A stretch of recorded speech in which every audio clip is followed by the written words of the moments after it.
Blog Talk Radio.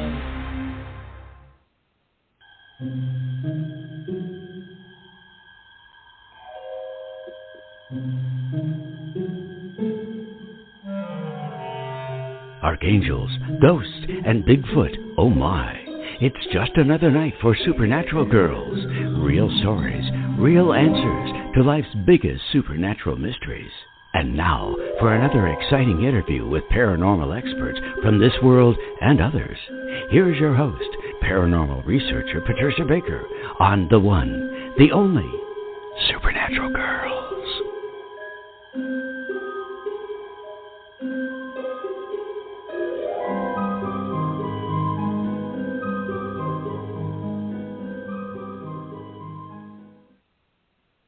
Welcome, everyone, to another exciting episode of Supernatural Girls Radio, where paranormal is normal.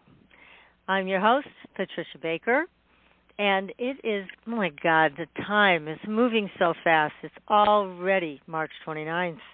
So, PK, how are you doing tonight?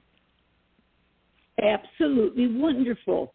I'll be glad to see this month behind us and the new one starting. Can't wait for April to get here. Oh, really? Well, I want to hear all about it. What can we expect in April? Well, April's going to be a true universal month, which is about our sensitive side in relationships, and it's also in its 7 years. So both of them are very sensitive, but there's a lot of spirituality that goes on with the 7 year. So there's going to be sensitivity, feeling alone at times, or wanting to be alone.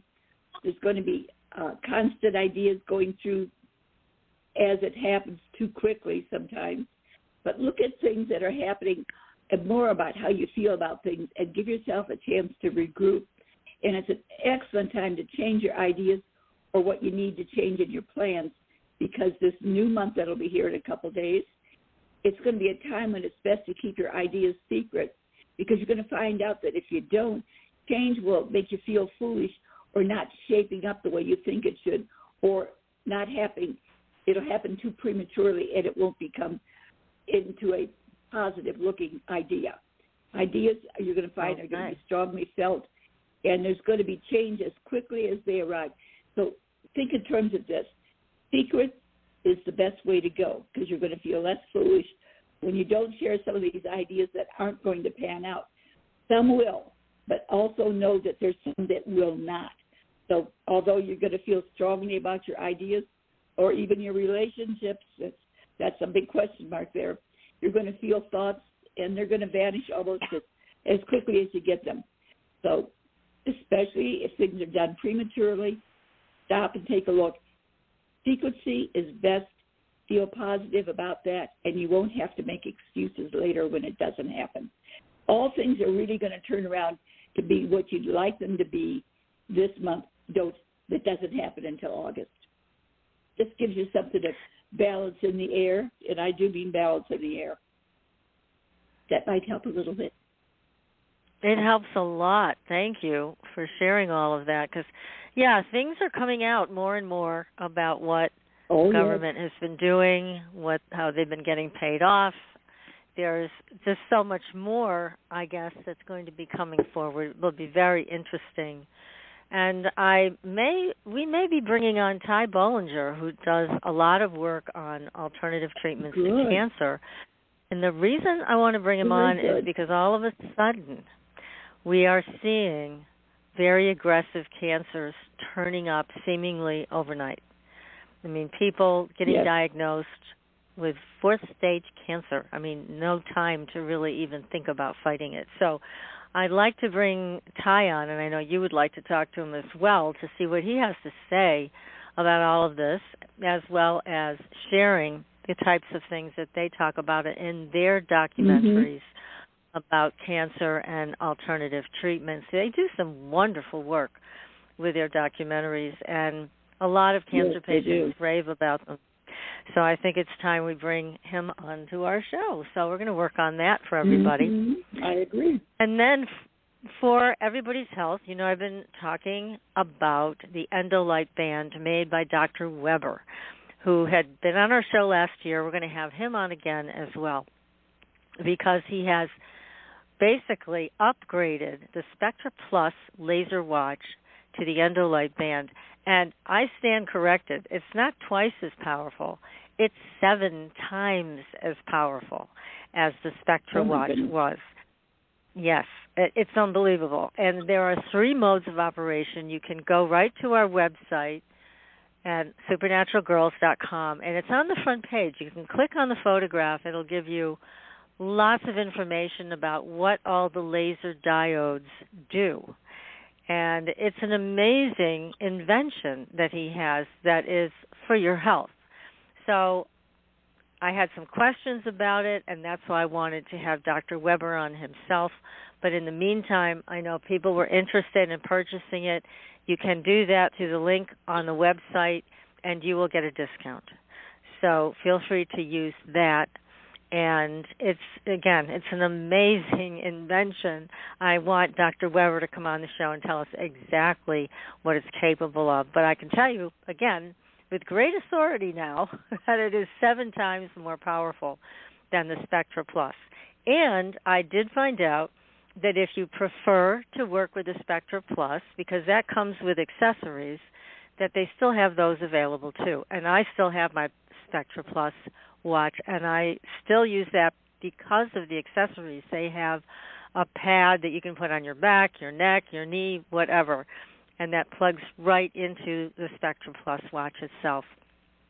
So anyways, I'm going to play a very short commercial about this, and we're going to bring our guest on, who is very interesting. We have author Dave Emmons. He's with us tonight, and the book that he has just written, Angels and Supernatural Entities, is chock full of great information. So let me just give this Endolight band some airtime. And again, if you have any questions about the Endolight band, you can feel free to email me. You can also email Weber Medical, and they'll be happy to answer them for you. And anyways, let me take care of this. Again, it's the Endolight band. Check it out. The health benefits of sunlight to our body are well known. Light energizes, light lifts your mood, and light can heal. What if all these benefits were combined into one portable device that you can use in the comfort of your home? The German medical device manufacturer Weber Medical has recently launched the Endolight Band. The Endolight Band looks like a smartwatch, but does so much more. This revolutionary band is equipped with true laser diodes that irradiate the circulating blood via your arteries. Each color provides its own powerful benefits. Red and infrared light deliver energy and regulate your immune system and blood pressure. Yellow is a real mood booster and improves sleep quality. Green impacts oxygen supply, and blue has anti-inflammatory effects. The Endolight Band has 3 programs. Recharge helps you start your day with energy. If you want to unwind and clear your head after a busy day, select Relax. When you need full support, select Recover, activating all diodes at the same time for the full range of effects. Improve your well-being at the touch of a button. 30 minutes per day gives you the advantage, and there are no side effects. Let the Endolight Band bring you a healthier life. Order now at www.wmedicalsystems.com. That's www.wmedicalsystems.com. And again, for everybody who is interested in purchasing, if you go through our website, you will get a discount. So just feel free to click on that link that's on the homepage, and they will give you approximately 100 euros off of the sale price. So let's get down to business here. We've got Angels and Supernatural Entities, and Dave Emmons is here to tell us all about them. Now, you and I know, PK, that sightings of angels and supernatural entities have been well reported since ancient times, and especially lately. Lots of people are seeing lots of things, and thank goodness for cell phones, because they can actually capture it by video or just a photo. So we all get to share this now. So what is truly known about these entities? We're going to find out. And how do you communicate with them? And where are they from? We've got a lot of questions. What do they want? So tonight, Dave Emmons is going to take us through his personal paranormal journey. Now, Dave was born in the Midwest. He had 10 brothers and sisters, quite the big family out in Illinois. He graduated high school. He obviously had a genius IQ. He served in the Army for 3 years as combat platoon sergeant in Vietnam, and he had a top security clearance for nuclear weapons. Now, he's done a lot in his life so far. He was an electrician. He attended 5 years of college. He worked with an X-ray company as a field coordinator. He's done disaster management at various locations. I mean, the list goes on and on. He's a traveler, a photographer. He's a radio blog host, and he's the author of 3 books, They, What Do They Want?, Senseless Wars and Conflicts, A Combat Veteran's Perspective, and his newest book, which is going to drop in 10 days, Angels and Supernatural Entities. He's a lifelong UFO ET abduction experiencer. Dave, welcome to the show. Thank you, Patricia and PK. Thank you for having me on the show. As you were saying, the first book, They, What Do They Want?, kind of ties in. It's ET and UFO experiences throughout my life. Kind of ties into this angels and supernatural entities, believe it or not. And it actually confuses me between the two of them. And the senseless wars, I actually, in combat, I've actually seen where I thought my guides and my angels were protecting me a couple of times, especially, where I felt, that they were telling me what to do. So you can telepathically, when they talk to you, angels, and you actually can talk to them, and we'll get to that too. But I'd like to kind of start off with my lifelong ET adventures, I guess, and get into that real quick, and then get into this other book with angels. Yeah. There's so much to talk We'd about. love to hear about your personal experiences with ETs. That's it. We can't wait to hear it. Definitely. We love that kind of stuff. Definitely. Very interesting. Okay. So please, All right. When did this start for you? It started when I was 13, actually. I saw my first UFO. It's in my book. It looked like a barge, a rectangular figure with light blue light at the bottom, like a hazy, cloudy light. And it come over my backyard, and all my brothers and sisters in the house, I was outside looking up at the moon, and I was always curious about the sky. I guess I was born with this attitude, consciousness, I guess you can call it. And this craft come over me, and I didn't know exactly what to do. I sat there in the yard, and I thought, what's going to happen? And then all of a sudden, I found myself in my bed, and I couldn't feel my legs or my mid-torso. I can move my head and arms, but my legs were numb. I was laying in the bed, and when I kind of come to, I felt a presence beside me in the bed. Apparently, it got me into my bed. It teleported me into my bed. And, of course, there's so many kids, we had to sleep kind of together. So my brother and I slept on a standard-sized bed together, and I laid there, and I woke him up. I said, did you experience anything? Did you see anything? He said, no, go to bed. And so that's been in my memory, but it was a fleeting type of memory with that one, that first one, when I was 13. And you're talking about 1962, and then in 1963, my best friend and I saw a UFO, and it was, we followed it up the street, was watching it, 2 lights on it, and we smelled like a sulfur smell. That was ozone, apparently, now that I know better. And we sat there listening to the transistor radio, 10 transistor radio, so that dates us. And also the drinking out of glass bottles, Pepsi, that's also an old-time thing. But that's when we saw this thing, this light. And we got up above the road, and my buddy was living there with his dad in a basement apartment. And we got up on the road, and he said, let me get the flashlight on my dad's truck. So, okay.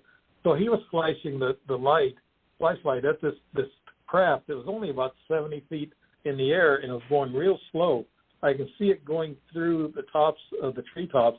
And my friend who was flashing the flashlight, he thought they were kind of communicating with him. But as I looked back, it was the lights that were kind of hitting the leaves, and they were coming on and off. The leaves were blocking it. And I said, no, I don't think they were communicating with us. But they had us nailed anyway. So we followed them up to this empty lot. And the craft, it was about 35 feet wide, maybe about 22 feet thick, something like that. And it had a couple of white lights on it. And they kind of turned their lights low. And then there's a red light towards the top. I saw something that looked like antennae sticking at the top. And my buddy and I stood there looking at this thing. And it was only, at that point, it was only about 45, 50 feet above my backyard. We were looking at it from the top of another lot. And we pinched each other to make sure he wasn't seeing or dreaming. And when I did that, when he did that to me, it hurt. And I said, ow, buddy, that hurt. And he said, well, we got to see if we're dreaming or not.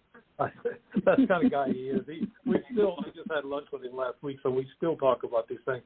And so we stood there. I was looking at the windows, the portals. It was in the middle of the ship that went around it. And this was kind of like an old-fashioned, saucer type thing. It kind of looked like the Nazi, flying saucer that they made. And this was kind of, it was like that. It was kind of like a chubby top, like you would have a screw top and you'd turn it and it'd spin. It looked like that. But I was looking at the portals, the windows, and I was afraid to see the ETs. But as a kid, what you're afraid of, that brings your curiosity high. And I thought, okay, I want to see them, I guess. And so something happened after that. I don't remember anything after that. And we come like we were just standing there in the yard after some time passed. We don't know how much time. This started between 10 and 10:30 in the evening, and we were supposed to get home. I was supposed to get home by 10:30 or 11. So when we kind of come to our senses and the craft took off, my buddy did not see it take off, but I did. I saw it take off due west. It just was fast. It went out in the clouds and it was gone. And we said, okay, we're going to go and tell our folks that we saw a flying saucer. I said, well, they're not going to believe us. And so he went home to his dad, and he told his dad, he said, hey, Dad, I saw a flying saucer. He said, yeah, go to bed. And I went home, and my mom had the door locked. My mom had the door locked, and I pounded on the door, and she come to the door. She said, where have you been? Don't you know what time it is? I said, no, Mom, I don't. I wish I did. And we didn't have watches back then. I couldn't afford one anyway. But my mom said, I saw a flying saucer. She said, get in the house before I fly and saucer your butt. So I got in the house and I went to bed the next day. But little did I know that my mom had her share of experiences, and I probably won't have enough time to cover all that, but my family did have experiences, and she tried to keep that away from us somewhat. So our friends didn't like our stories. They laughed at us, and so my buddy just kind of went quiet, like kids would do. We don't talk about it anymore. But 2 weeks later, though, it was about 2, maybe 3 weeks later, I felt something. It was in my right testicle, and not a good place to body talk about, but that's where it was at. I looked down, and there was a line cut, thin red line. Oh, no. And it was about, what? Yeah, it was about like a laser cut. It was red, and I knew. I said, "Wow!" And then I felt this thing that was like it felt like a little M&M or an Advil tablet size type of thing. And I worked it out, and I pushed it right back out of that red line that was already cut for it. And I got it out of my hand. It took me about 3 minutes or so to force that out. It did not hurt. It did not bleed. Apparently that laser hole was cut with a laser, and it didn't bleed. But I showed it to my mom, and she says, "What is that?" I said, "That come out of my area, my groin hair." She goes, "That's an ingrown hair. Throw it away." I said, "No, it's not, Mom." And she looked at me funny, and I said, there was a hole cut for it. There was a red line, a hole, and I said about 1 inch long. And then she stood there. She didn't know what to say. And then she said, throw it away anyway. And I think what it was, she had a fear of flying saucers because when she was younger with her sisters, they saw a flying saucer in their backyard.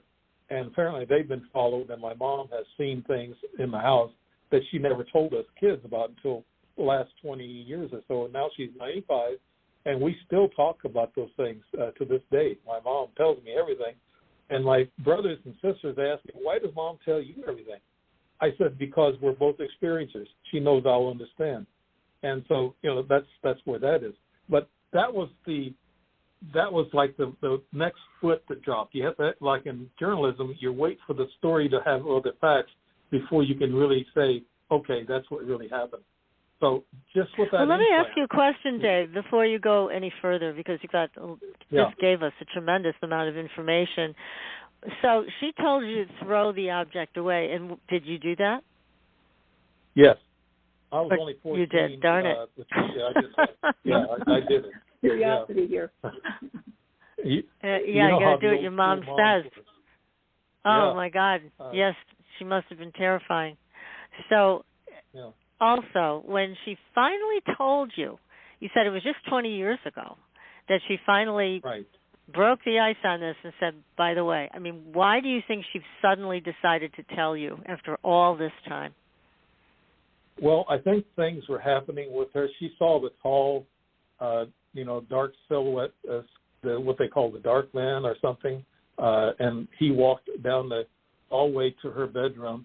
And she actually said she was kind of molested. I don't know how, she didn't go into depth. I don't want to go into depth with my mom about how she was molested, but she said also she saw somebody walking in the hallway that was dressed like a human, like blue jeans and a white shirt.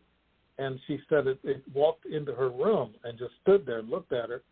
And then she said she's seen shadows, and she saw golden objects shining in the middle of the hallway. And she said she'd been touched at night and all this. She told me all this, and I said, Mom, I wish you would have told me that, years ago after I had my first incident. And she said, well, I just didn't like talking about it because the radio and TV back in those days, they said, if a flying saucer lands, please stay away from it. They had warnings out. My mom was scared to death of flying saucers. Little did she know her son was involved in one right in her backyard. So exactly. That was the beginning. Yeah.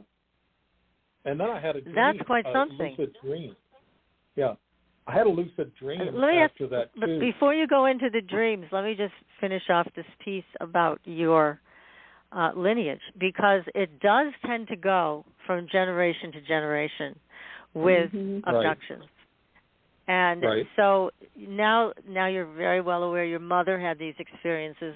What about your grandmother or grandfather? How far did you get to find out that it went back? Well, I didn't tell me anything about her mom, my grandmother, but they were Crow-Indian. And actually, it's Crow-Indian blood, the DNA, the ETs actually have followed. There's been, some theories about that, about them following Native American Indians. So because they were with them, several thousand years ago in this country, and so the Indians talk about them all the time, the ant people and things of that nature that helped them out, put them in caves and things so they can survive. So they helped them survive throughout the thousands of years. So there's Native American culture that's mixed in with this, and I guess you could say I'm 15% Crow-Indian. My mom's about 25%, something like that. So it kind of passed down. But I had a lucid dream that I was on board a ship with my buddy, and I was on a table. It was warm. It was dark. And I remember trying to put a shirt on, but the shirt was too small. My buddy was a little thinner than I was. I hate to say it. I was a chubby little kid. But I tried to put the shirt on. It's too small. But then I was so weak, I couldn't do anything. But I felt my buddy was in the same room, but I couldn't see him. I just felt that he was there. And when we both got out, I guess I had the right shirt on. And I told my friend I had that dream. He hasn't had any dreams of that type. I think what happened was he had a mental block, a consciousness block, because he was the police chief, and he's not allowed to talk about that kind of stuff. And also he worked with Boeing and security, and he wasn't allowed to talk about that kind of stuff. But now that he's retired, he still blocked it out, I guess. And if you block it out, if you block the ETs out, they are not going to visit you because you're going to lower your consciousness level like he did. And my brother keeps asking, so why didn't you have dreams, or why didn't you see UFOs afterwards? And I could answer that for him. He dropped his consciousness due to his work, and he just had to block it out. We've also heard that people get memory blocks. So sometimes the ETs also wipe your memory, so you can't remember. And that's also something that happens. I don't know why they do that, but I guess they don't want people talking about it over morning coffee, so they can wipe your memory clean. Some of them don't do a very good job of it, Patricia and PK. I've been left with some lucid dreams. I actually saw in 1995, I saw a little gray next to my bed. And I woke up, it was about 3, 4 o'clock in the morning, bewitching hour, and you probably hear a lot of the stories coming from that time period. This little gray was beside my bed. I thought it was my daughter coming into the room, going into our master bathroom to get aspirin because she had headaches. And I kept calling her name out, and I had my chin in my right hand, and I was looking up, and I asked her 3 times with her name, and then the dark figure walked past the mirror. We had it dark in there because the wife at the time had to have it really dark in the room so she can sleep better. Then I saw this shadow walking up to my side of my bed, so I changed my hand. I put my chin in my left hand. I thought it was the daughter telling me she had a headache, but it wasn't. It was about a 3.5 foot tall, little ugly gray-green guy, and he didn't have the black lenses on. His eyes were twice our size. I saw the white pupils and everything, and I saw that he was wrinkly. I mean, real wrinkly. He had a little nose, little mouth. You can just barely see the mouth, and his wrinkles really didn't look like the commercial, little gray that you see. This thing was really wrinkly and old looking. And I remember looking at this thing for about 5 to 7 seconds, and I had fear running through me, and all of a sudden I was out. I just passed out. And about an hour or so later, I got up and looked at the time, and I thought, wow, it's 4:30. I said, what's going on? And I woke the wife up. I said, did you see or hear anything? She goes, no. She said, go back to sleep.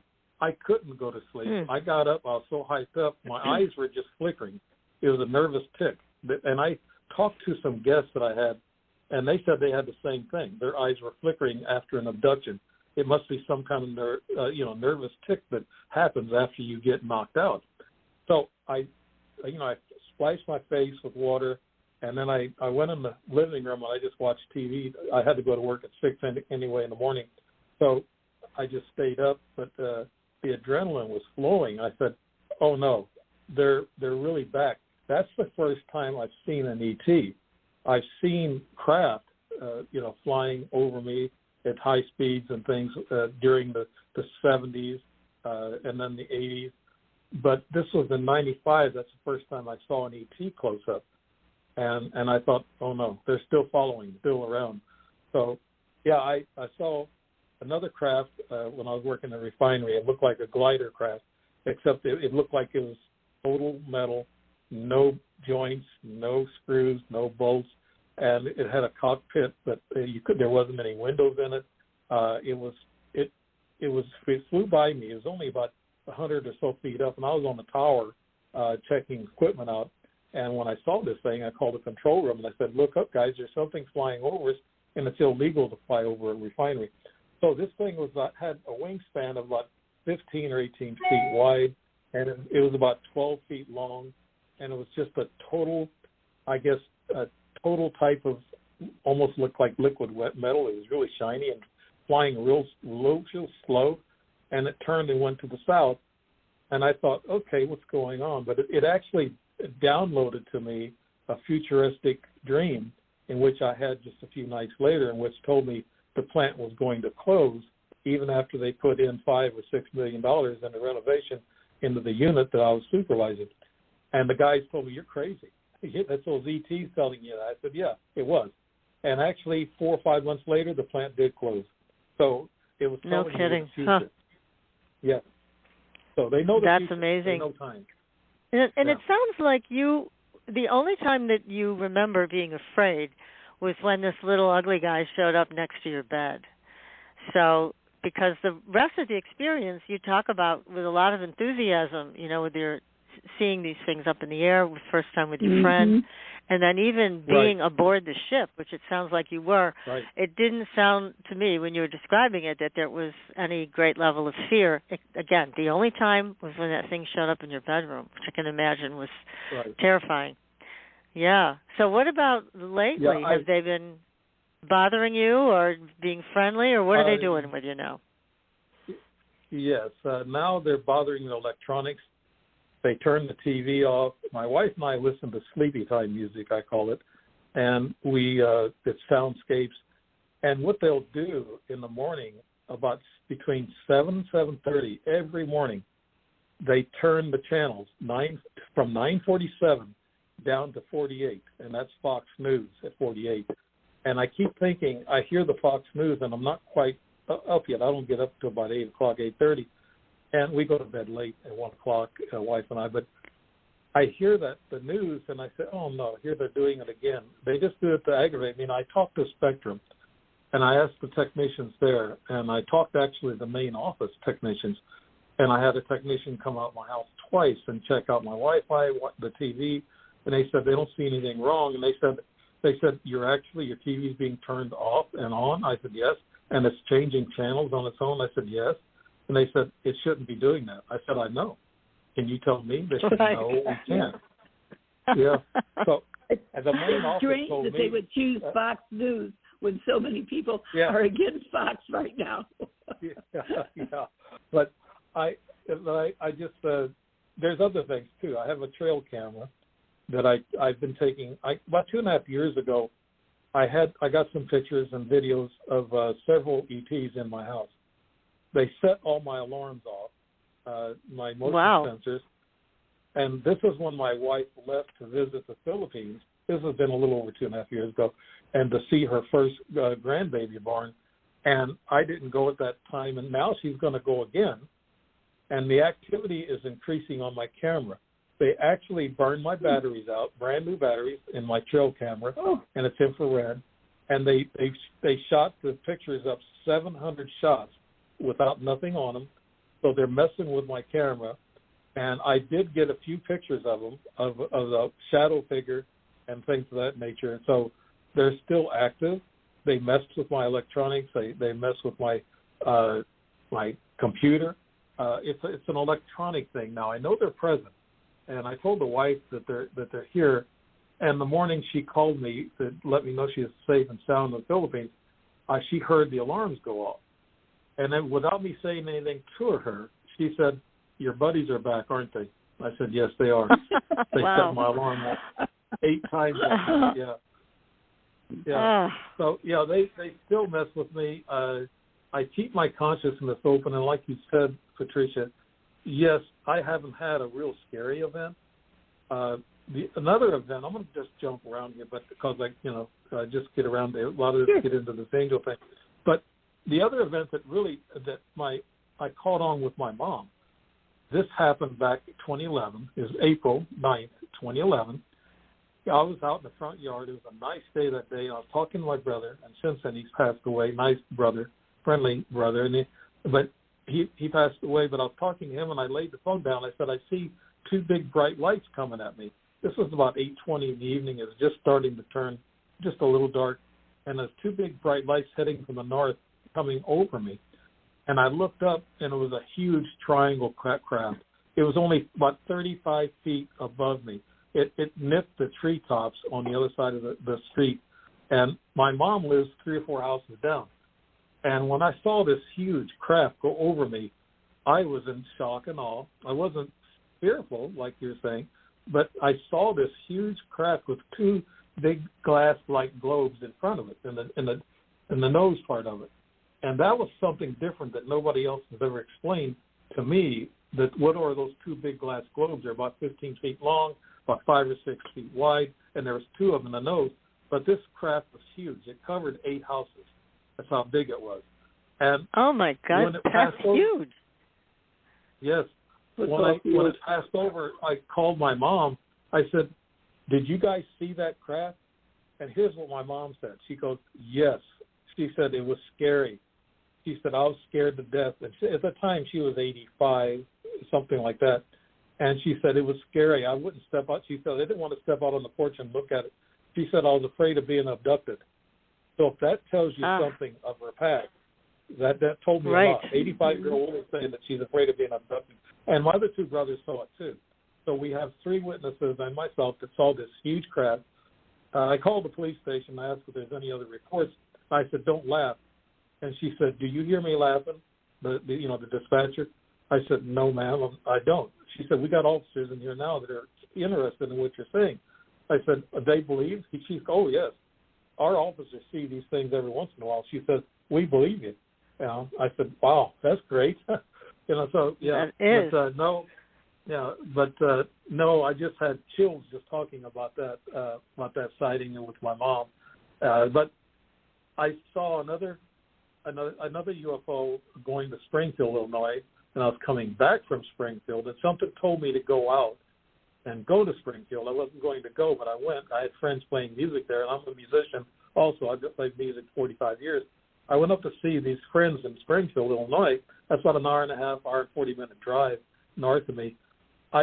Something told me to go, and it was just like it was a weird experience. It's like when I come out of town, it's like I was in some kind of a daze, or I was like in a half dream state, and I was going through these stoplights, and I was just moving along. And when I got out of town, I saw a bright light on the left of me. I was heading south on the Highway 55, and it was about 11 o'clock or so at night, maybe 11:20. And I saw this bright light. I saw the helicopter coming up on the opposite side of the highway. But then it come up closer, and I slowed down, and there was other cars around me. There was about 3 or 4 other cars around me and other cars coming from the south. And this craft flew right over me. Why it flew right over me, I don't know. It looked like it had a glass bottom, like lights. It had like a pie cut, like metal framing of it. And then in the center had a big, dark, round circle. And it was a flying saucer. And I said, oh, my God, why am I to see this? Why did it fly over my car when it could have flew over anybody's car? Because they're tracking me. I've had implants. Mm-hmm. So, that's another thing, too. They track me. But the most amazing ET adventure I had was in Sedona, 2010 in October. And I got a picture of this person in my book. She was of Asian descent. I went to Sedona. I like going there taking pictures. I love traveling and photographing. I went there in a gift shop there. After I rested a couple hours, I went to this gift shop, and they told me I saw a UFO at Cathedral Rock. Anybody familiar with Sedona, that's, Cathedral Rock is a mainstay for UFOs. So I went there, started filming, and in behind me pulls this little white car. And I was filming with my Sony camcorder. I turned around, and she walked up to me, had her hands down, and she had fairly long arms for a short girl and woman. She looked like she was in her 30s. She come up to me smiling, and I turned my camera to her, and I filmed her just a little bit. And I said, are you here for a hike? I said, it looks like it's going to rain. She goes, no. And I said, are you here to meet somebody? She goes, no. She said, I'm supposed to meet you. I said, what? You're supposed to meet me. She said, we were supposed to meet. And so guess what that title of my book's going to be? So, yeah, my book that I'm working on now, the sci-fi, I'm thinking about similar title wordage on that. But she got in my car because it's raining, and we talked. And then there was a strange young guy in his late 20s, close-cropped hair with a headset on, and he pulled up about a car spot over from me. And I thought, okay, who's this guy? Is this a setup? Because being a military type of person, I was aware of my surroundings, and I thought maybe I should be better prepared to deal with it. I asked her, I said, do you know this guy? She goes, no. She was eliciting emotions from me. She couldn't read English, but she could speak it. But she also said she could speak 20 languages. And she was at Sandia, New Mexico. Yeah, Sandia, New Mexico. And I said, why does a single woman go to Sandia, New Mexico? And she goes, because I wanted to see the sand. I said, all kinds of red flags are popping up, Patricia, PK. I went back to my lodge room after we spent about an hour or so talking. I asked her to meet me for breakfast the next day. She said she would. And And so I wanted to find out more about her because she was strange. And she didn't wear any makeup. She didn't have a watch on. She didn't have a cell phone. She had nothing like a young lady would have with her and be prepared. And I thought, and then she had a real thin little sweater. And I thought, wow, you're going to be kind of cold. But the next day we met for breakfast. I knew she was going to come because I got a telepathic message from her while I was parked in the lot of this restaurant. And it said she was coming. And then 10 minutes later, she showed up.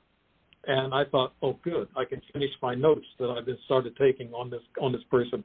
So we went in this restaurant, and she stood there and she looked around. She's supposed to be from Tokyo, and there was about 12 people in there standing in this little gift shop waiting to go in to get a seat. And she said, all these people. And I thought, if she's from Tokyo, there's that many people within 5-foot radius of her, you know. So I thought, this is strange. So we ate breakfast. I ordered for. And every time we did eat or anything, she went to the bathroom. I think she was regurgitating what she ate because that's not what she eats. Oh. She was just, she was probably playing, she was playing the game. Yeah. Interesting. So and the only time I ever seen her with anything, she had a little black canvas bag, tubular bag, that she had with her the next day. And we went to several spots and we talked to her, but that's a long story.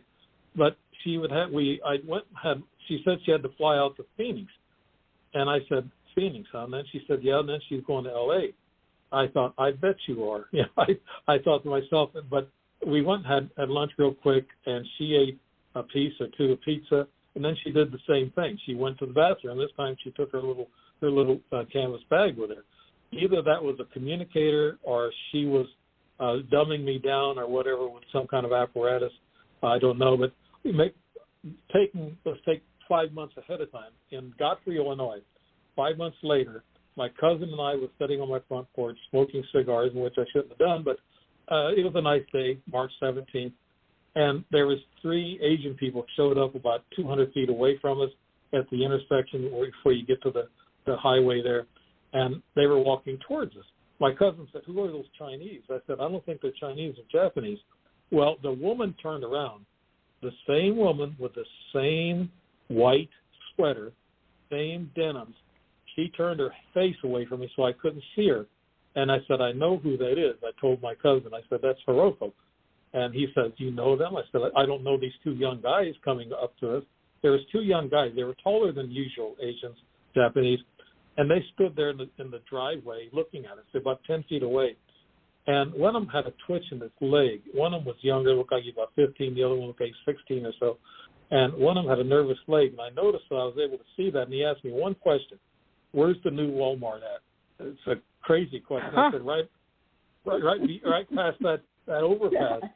That was the last words I could say. I was dumbed down, so was my cousin.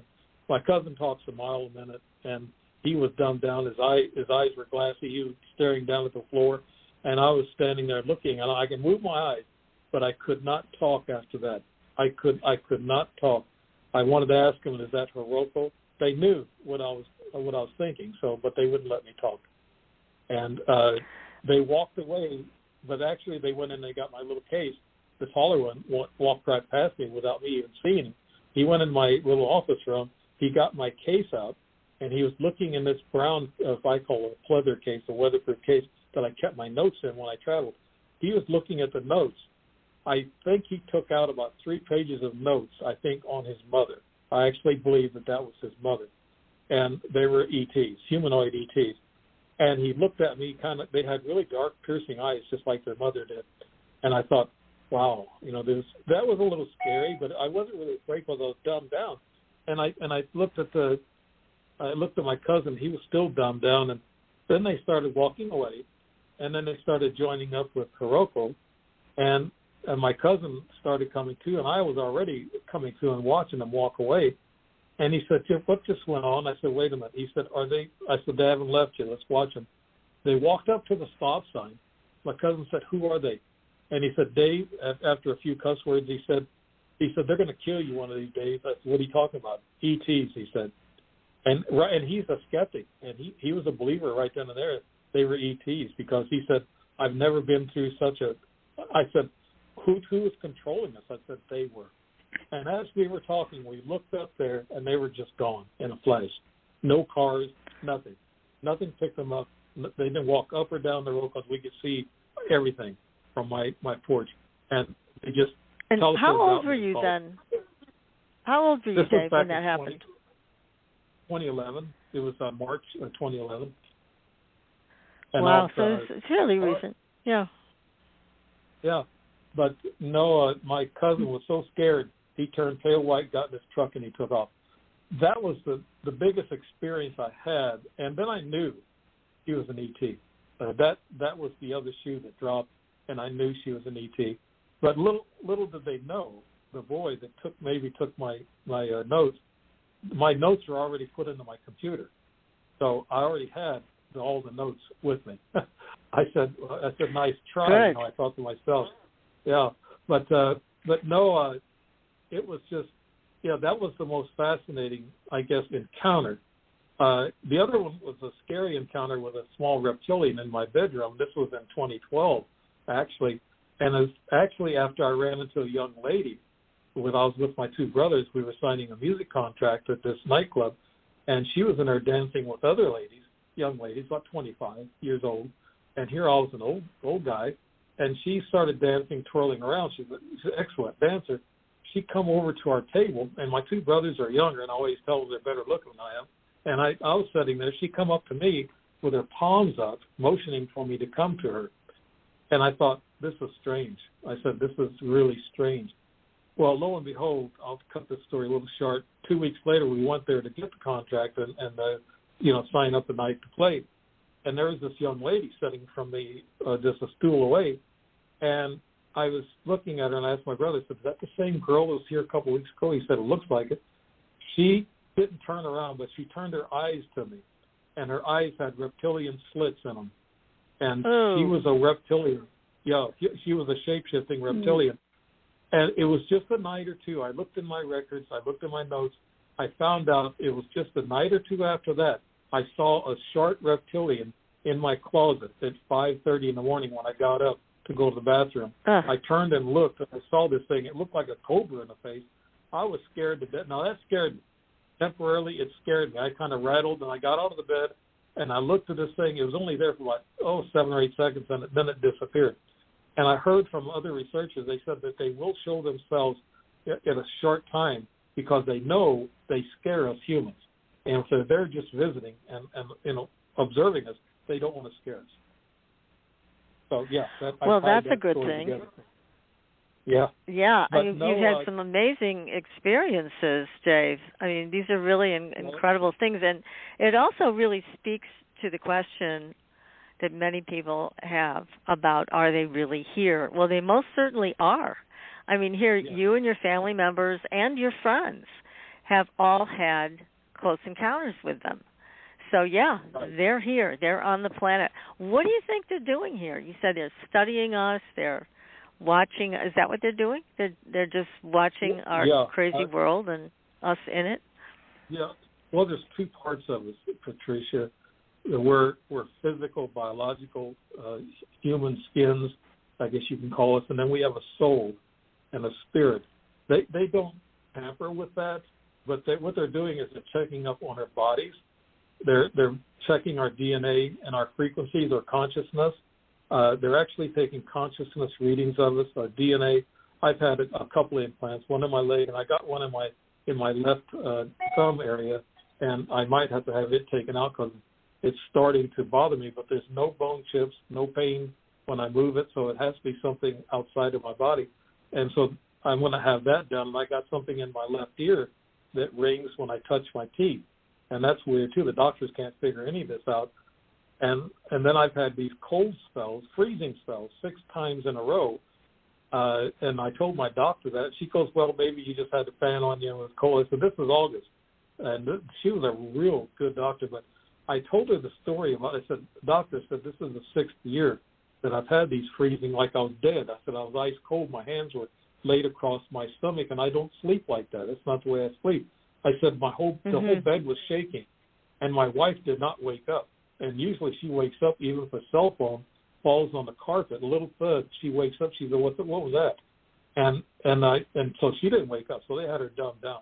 I think I was traveling out of body. They took my energy, they took my consciousness and my spirit, and they took me to another dimension. And my body was left there cold without the energy. And it can only last for so long, I guess. I don't know how they do it, but I told the doctor about that, and I said it happens between August 11th and August 14th. He said, "You got to be kidding me." I said, "Yes, every year, once a year." And I said, and she looks at her intern and she goes, "Something's just not right." So I actually give her a copy of my book, so now I think she can figure it out. But I have all these little things that's happened to me, and they keep happening to me. They say you grow out of them. No, you don't. They keep up with you all the time, no. like my mom. But let me share something with you, Dave, that PK and I heard from Daryl Sims. I don't know if you've met Daryl yet. Yes, he calls himself the alien hunter. Yeah. And, you know, he has a very different take on implants than most people, because most people think they're tracking, devices. Daryl says they're not. No. Yeah. There's one that was in my left leg is biological. It was carbon-based. And what it looked like brain neurons when I put it in a microscope. And I had a woman who I was doing research with, and she's a biology supervisor at St. Louis University Med Center. And she looked at it, and she said, "I've never seen anything like that before." They were like little octopi, and they were brain neurons. So actually what they do, they put these things in you to attach to your nerves and your DNA, and they're changing your DNA, and it's all throughout your body by the time it melts away. Just like the one that was when I was 14 years old. That was meant to stay in my reproductive area and go throughout my body, and also to be transferred to other children I would have. So, yes, it's a biological thing. It's also the little metal things are frequency things, and what that frequency does, it controls your brain, it controls your consciousness. They can control you when they want to, and tracking is probably only about a third of it. It's not just tracking. I agree. Yeah, it's a very interesting topic, and our dear friend Becky, she had a lot of implants, and one of them, I'll never forget the story. She talked about it was on the heel of her foot, and she started pulling on it, and she pulled it out, and then she set it on fire, which I thought was hilarious. I mean, that was Becky. She's like, "I'm going to pull this thing out and set it on fire." That's what she did. And she had a few implants. She had more than one, yeah, but she was kind of tired of it. So, yeah, it's very interesting. And I know Daryl said very much something like you said. He said, "Why would they use these for tracking? It doesn't make any sense." He said, "They found you the first time without tracking. You don't think they could find you again without tracking?" Of course they can. They track interesting. You with your own, they track you with your own body frequency. Each person has a different frequency, and they know who you are and where you're at. Now, tying in the angels, ghosts, and ETs, tying that all together, they all can be invisible. I know the ETs that visit me are invisible. They're standing in a room, and my meter was going off the charts with magnetic energy when they were around me, and it'll probably act up again before long. But they're invisible, just like angels are invisible, and also ghosts or spirits. But actually, the Bible and Jesus didn't really go for ghosts. He said that ghosts didn't really exist. Are they spirits that are roaming the earth? Maybe so, but they're coming through dimensional channels and portals. They're traveling here that I think of it. And actually, Jesus said the spirit sticks around for about 3 days after the body dies, and it sticks around just because they want to make sure that the body is dead. Basically, is what he said. Also, Jesus, he went up on this mountain with 3 of his disciples, James, and I think Peter and Thomas, and he reached up to the sky. It wasn't a big mountain. I guess I forget the name of the mountain. I got it in my notes. But he just turned bright white, his whole body, the disciples said. And they call it the ascension, but actually what he was doing was going into another form, and they said Jesus this is where the thin line comes in, that Jesus was a shapeshifter. He can actually shape into anything he wanted to. Yeah. And Judas actually, the story behind that, I'm just talking a little bit about we're running low on time, so I'm going to go on the angel thing. Judas, actually, when he told the temple priest and the temple guards where Jesus was going to be, and then the temple priest asked him, now this is in the Gnostic and the Egyptian books. It's not in the 325, meeting. All of the scribes got together and wrote the Bible. They wasn't that. They left a lot of books out. This is part of the books in the Egyptian book they found. They were saying that Jesus could change into anything, but Judas told him, says, I will kiss him. That will be the one that will be Jesus. And they said, okay, then we'll wait for you to do that. So that's why he had to go up and kiss Jesus, because he had to show the guards who Jesus was, because he would shape into different things. He would have blonde hair, light skin, blue eyes, or he would be taller, or he could be shorter. And that's what Judas was saying. So Judas actually said, and when Jesus talked to his disciples, he said, who do you think I am? And Peter said, you are our Lord, God. And Judas said, I know who you are. So Judas and Mary Magdalene had information about Jesus that the rest of them didn't have. And so am I saying that takes away from Jesus? No. It just means that I'm looking at Jesus in a different way, because he was here to tell us about our lives, our souls, and we go to heaven after we're born. After we die. And he said that everybody goes to an afterlife. So he wanted to teach love and have people try to get back to the euphoric, angelic lifestyles that we had 3.5 million years ago. That's another long story. But that's where my research went. Like some scientists say 350,000 years ago, humans evolved. But they're saying now 3.5 million years ago, and we recycled each time.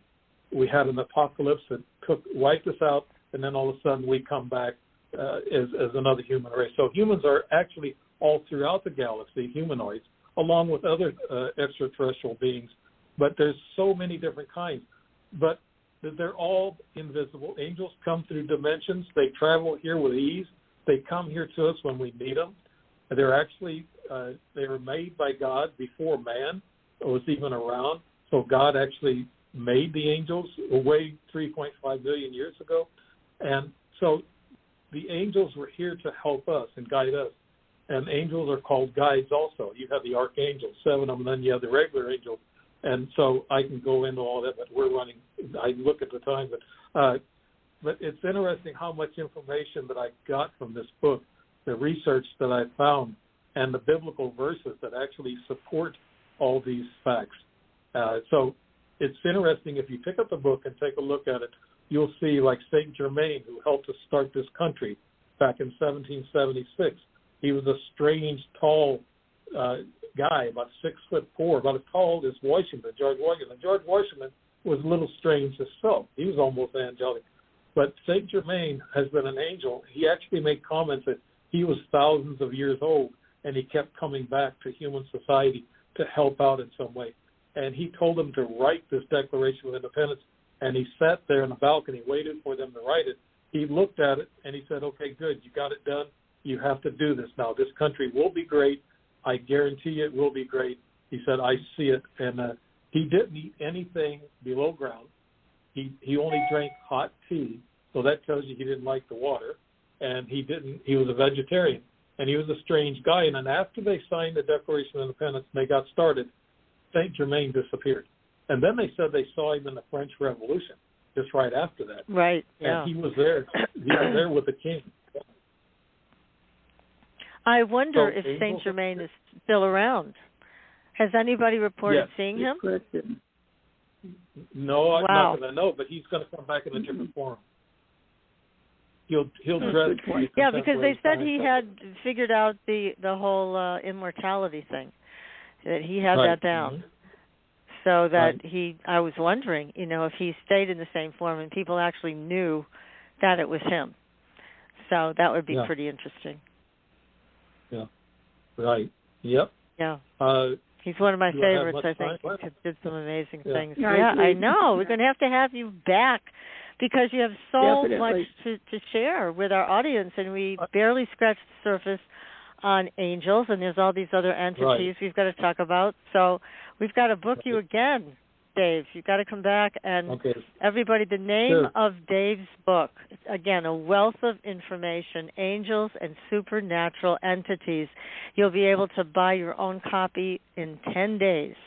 And wow, it is a blockbuster.